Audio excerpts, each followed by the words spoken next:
और आईपीएल भाई शुरू होने वाला 28 तारीख को मैचेस शुरू हो जाएंगे। लेकिन आपको ये बता दूं कि आईपीएल में जो लास्ट टीम जीती थी आरसीबी यानी रॉयल चैलेंजर्स ऑफ बैंगलोर की जो बिकने की जो डेडलाइन थी वो अब आगे बढ़ा दी गई है। इससे पहले 16 तारीख वो डेडलाइन थी जब ये होना था कि भाई आरसीबी बिकेगी फाइनली या फिर नहीं बिकेगी, लेकिन ऐसा नहीं हुआ। हमने आपको 4-5 ओनर्स भी बताए थे कि भाई ये ओनर्स हो सकते हैं, इनमें से कोई भी आरसीबी को पिक कर सकता है, ले सकता है, खरीद सकता है। लेकिन अब क्या है कि अब धीरे धीरे छटनी होना शुरू हो चुकी है। लेकिन जो डेडलाइन है, वो जो तारीख है वो अब बढ़ाकर 31 मार्च कर दी गई है। यानी 31 मार्च तक आपको पता लग जाएगा कि आईपीएल का जो अगला ओनर है वो कौन है, क्योंकि डीआईजीओ जो इनके पुराने मालिक हैं यानी कि जो अभी के करंट मालिक हैं वो उन्होंने इस प्रक्रिया को आगे बढ़ा दिया और जितने भी 6-7 जो मार्केट प्लेयर थे जिनको खरीदनी थी आरसीबी, उसमें से अब छटनी इन्होंने करना शुरू कर दिया है। अब मार्केट में सिर्फ 2 प्लेयर बचे हैं और वो 2 प्लेयर कौन है ये भी मैं आपको बताऊंगा, जिसमें से कि रंजन पई है, इक्विटी है जो कि बहुत बड़ी इन्वेस्टिंग एक तरीके से कंपनी है, वो आपको बता दूं कि यहाँ पर आई है। और आपको ये भी समझना पड़ेगा स्वीडिश प्राइवेट इक्विटी फर्म है जो कि यहाँ पर बची हुई है। मतलब 2 बड़े ग्रुप यहाँ पर बचे हुए हैं आरसीबी के लिए जो फाइनल कर सकते हैं आरसीबी को। दूसरा है भाई रंजन पई, और रंजन पई आपको बता दूं कि एक मणिपाल ग्रुप के चेयरमैन हैं और वो उनका जो बिजनेस है, उनका बिजनेस जो है वो है हेल्थ सेक्टर में है, एजुकेशन सेक्टर में है, ठीक है। और मणिपाल ग्रुप एक बहुत बड़ा ग्रुप है, आप सभी को पता है। रंजन पई उसके पूरे एक तरीके से मालिक हैं। उन्होंने ये 2 बड़े equity Swedish private equity firm जो कि ये है, दूसरी है रंजन पई जिनके अंदर ये केकेआर, टीमस्क जैसी कंपनीज आती हैं। इन्होंने थोड़ा सा देखा है कि भाई ये हम ले सकते हैं आरसीबी को। दूसरा इसमें यह है कि आरसीबी की जो वैल्यू बताई जा रही है लगभग $2 बिलियन। $2 बिलियन मतलब सीबी भाई 17 साल बाद इन्होंने खिताब उठाया था। तस्वीर आप देख रहे हैं जहां पे विराट कोहली और रजत पाटीदार बगल में है और पीछे बाकी के खिलाड़ी हैं, मयंक अग्रवाल हैं, और ये इन्होंने ट्रॉफी जीती थी आरसीबी ने और सपना पूरा किया था विराट कोहली ने अपना। और इससे पहले आपको बता दूं जो बड़े बड़े नाम थे मार्केट में, ग्लेजर्स फैमिली, अदार पूनावाला, ये सारे जो हैं वो बाहर जा चुके हैं, यानी कि इनमें से अब कोई भी नहीं होगा। रिपोर्ट के मुताबिक आपको ये भी कंफर्म कर दूं कि 31 मार्च तक ये जो चीज़ें हैं ये फाइनल की जा सकती हैं। यानी अब से कुछ ही दिन बाद, आज 18 तारीख हो गई है, 12-13 दिन में ये चीज़ें फाइनलाइज हो सकती हैं। आरसीबी हो गई, आपकी जो आरआर हो गई, दोनों टीमें ऑन सेल हैं और अभी तक बिकी नहीं है। लेकिन ये है कि जो आगे 31 तारीख है तब तक ये फाइनल हो सकती हैं।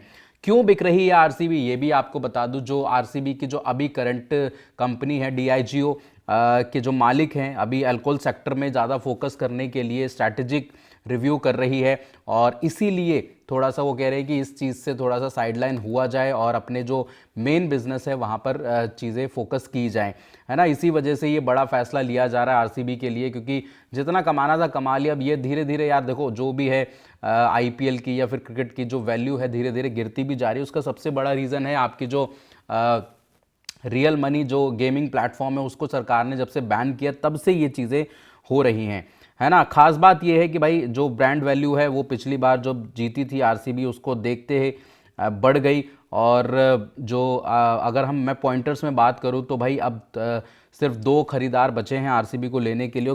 1600 करोड़ रुपए से ज़्यादा मतलब जा सकती है इसकी जो पूरी जो नेट जो वैल्यू है वो, और मार्च तक आपको नया मालिक मिल सकता है। ये भी एक पॉसिबल चांसेस है। और सबको पता है कि भाई आरसीबी कितनी बड़ी फ्रेंचाइजी है, कितने फॉलोअर्स हैं इसके, फैंस के लिहाज से भी देखें जो वैल्यू है वो भी बहुत बड़ी है। फैंस सबसे ज़्यादा चेन्नई आप बोल सकते हैं उनके होंगे, फिर आरसीबी आप बोल सकते हैं, फिर मुंबई इंडियंस आती है, तो उस लिहाज से भी एक बहुत बड़ी फ्रेंचाइजी है। लेकिन अब देखते हैं यहाँ पे आगे चीज़ें किस तरीके से ड्राइव होती हैं आरसीबी के लिए। दूसरी टीम मैंने आपको बताई कि राजस्थान रॉयल्स है, राजस्थान की टीम है, उसमें भी ये सारी चीज़ें प्रोसेस चल रही हैं। उसको लेकर अभी कोई ऐसी खबर नहीं आई है कि कौन खरीदेगा। लेकिन यहाँ पे 2 बड़े मार्केट के जो बड़े प्लेयर्स आए हैं वो है इक्विटी जो कि स्वीडिश प्राइवेट इक्विटी फर्म है, दूसरी है रंजन पई जो कि मणिपाल ग्रुप के चेयरमैन हैं, बहुत बड़े बिजनेसमैन हैं, वो जा सकते हैं आरसीबी को खरीदने के लिए।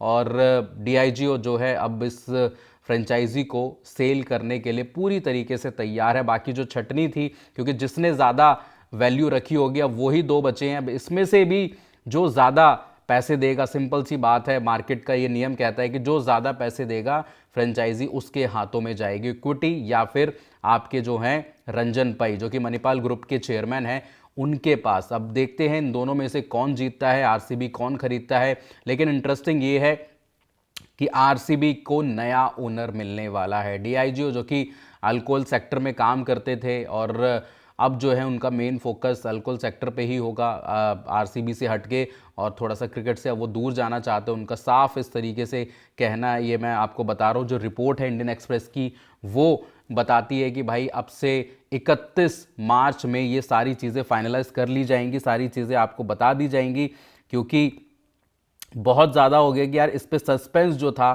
काफ़ी टाइम से चल रहा था कि कौन खरीदेगा कौन नहीं खरीदेगा, लेकिन अब जो है वो सस्पेंस ख़त्म हो चुका है।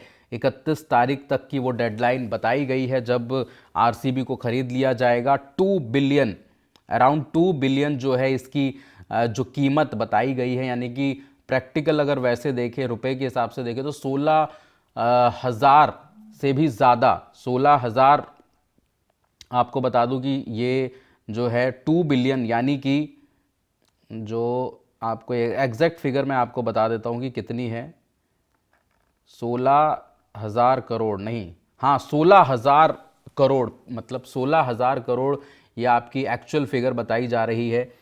तो अब देखना होगा यहाँ पे किस तरीके से चीज़ें रहती हैं RCB के लिए। 16,000 करोड़ यार बहुत बड़ी रकम होती है, मतलब ये सबसे बड़ी इन टर्म्स ऑफ फ्रेंचाइजी हो जाएगी, सबसे बड़ी फ्रेंचाइजी, मतलब पैसों के मामले में सबसे बड़ी फ्रेंचाइजी ये मानी जाएगी। और 16,000 करोड़ रुपए यार छोटे नहीं होते, और दुनिया की सबसे महंगी क्रिकेट फ्रेंचाइजी में शामिल हो जाएगी मतलब RCB की टीम। अब देखते हैं यहाँ पर डील होती है डन या फिर नहीं होती।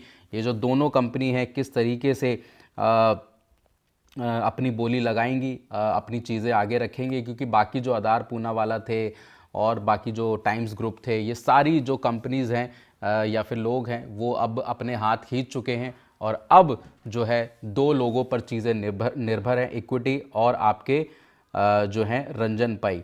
दोनों में से किसके हाथों में ये फ्रेंचाइजी जाती है ये देखना बहुत ज़्यादा इम्पॉर्टेंट हो जाएगा।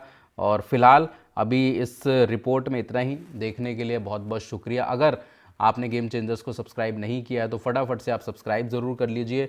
और IPL आने वाला है भाई, IPL की कवरेज आपको पूरी गेम चेंजर्स पर मिलेगी। फिलहाल अभी शेड्यूल कुछ मैचेस के लिए आया है, बाकी के जो मैचेस होंगे उसके लिए भी शेड्यूल जो है वो आने वाला है, क्योंकि जो 3-4 राज्यों में इलेक्शंस है उसको लेकर आपको बताया था कि भाई इलेक्शन है इसलिए डेट्स नहीं आ रही हैं, बट अब जो है उनकी तारीखों का भी ऐलान हो चुका है, और अब बाकी के जो मैचेस हैं उस पर भी जल्द अपडेट आपको मिलेगी। फिलहाल अभी के लिए इजाज़त। जय हिंद, जय भारत।